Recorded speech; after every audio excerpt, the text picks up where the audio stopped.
Hi, I'm Mark, and today I finally have the occasion to talk about a very important anniversary just 2 days ago. On Good Friday 1998, an agreement was supposed to bring peace between the feuding Unionists and Irish Republicans. Thousands of people died in the bloody conflict in Northern Ireland. 25 years after the end of the decades-long civil war in Northern Ireland, people from the once hostile camps have remembered the historic moment together. In Belfast, citizens formed a human chain on Good Friday, part from a street populated mostly by Protestant supporters of a close union with Britain, and part from a street populated mostly by Republicans that want reunification of Northern Ireland with Ireland. The Good Friday Agreement ended this bloody civil war between the two camps. About 3,700 people lost their lives in the conflict. Approximately 47,500 were injured. The deadline was April 10th, but since the agreement is closely linked to the Good Friday holiday, there were several official commemorations on that day. For example, a commemorative meeting was held in the Stormont Regional Parliament in Northern Ireland. More than 3,600 names of the victims of the so-called Troubles were read out in Dublin. Several victims and their families gathered on a beach on the coast of Northern Ireland to watch the sun rise and commemorate the events. Northern Ireland's Ellen McBride, whose wife and father-in-law were killed in a bomb attack in Belfast in 1993, described the agreement as a turning point for Northern Ireland, speaking to the British news agency PA. However, he was also frustrated by the current political paralysis. 25 years later, I would have thought that we were a little further on the way to a society that we voted for in 1998, he said.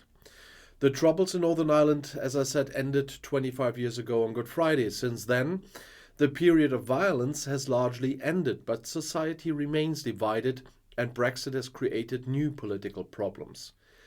But even 25 years after the Good Friday Agreement, one thing is clear. The social rifts are still deep, and the political challenges are great. Pupils continue to go to schools where they are segregated based on their family background.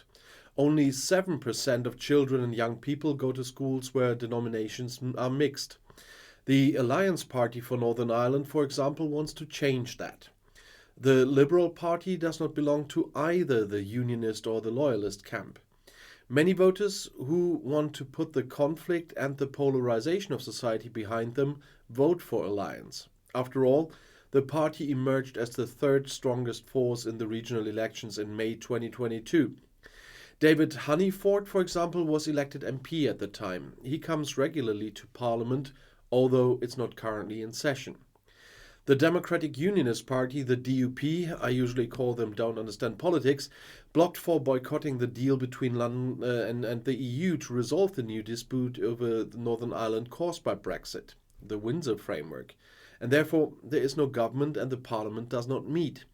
Honeyford is annoyed that there is a lot to do because a doctor has just been in his office hours and he had a patient who will probably have to wait 10 years for an artificial hip. The NHS Health Service is on the ground. Politicians would have to initiate reforms there. The Good Friday Agreement stipulates that the rules dictating that Unionists and Republicans must always govern together could be changed, and this power sharing was originally introduced as security for the minorities. But now it's inhibiting politics. The guidelines can be changed, but for that to happen, Parliament would first have to reconvene, and that's still a long, rocky road. But even I have to talk about this and what's happening at the moment. But of course, the Good Friday Agreement, which is important today, is a huge achievement. And everybody that is involved in politics there has to do everything possible. So, not that one side demands the impossible and the other has to do it. No, everything possible to keep up the Good Friday Agreement and keep up the peace in Northern Ireland. And with that, I mean especially the DUP, because it's not about the Northern Ireland Protocol and now the Windsor Framework, which has a lot of regulations for the Stormont Assembly, which are not enforced because the Stormont Assembly is not in session and the executive is not there. But they are just doing this because they're not the strongest force in Northern Ireland anymore. In the last elections, that was Sinn Féin and not the DUP, and that's what they're most annoyed of. But I want to end it with not with so much negativity that's unfortunately necessary in the videos nowadays. I would love to talk about shiny horizons and whatever, but it's not always made possible by reality. But today, I guess a lot of you will celebrate Easter. And I know that on this channel I have viewers from more than 120 countries around the world. And as I asked before on other occasions, I would love to know, how do you spend Easter? And how many bank holidays are this? We had a bank holiday on Friday. Today on Sunday it's a bank holiday as well, although in Germany it doesn't make a big difference if a Sunday is a bank holiday, but still.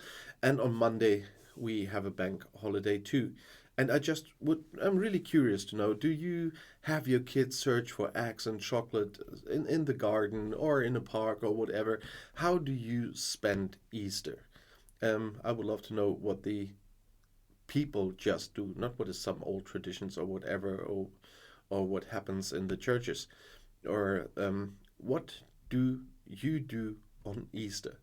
I would love if you write something down in the comments, and I will definitely read it. I'll see you in my next video. I'll be back.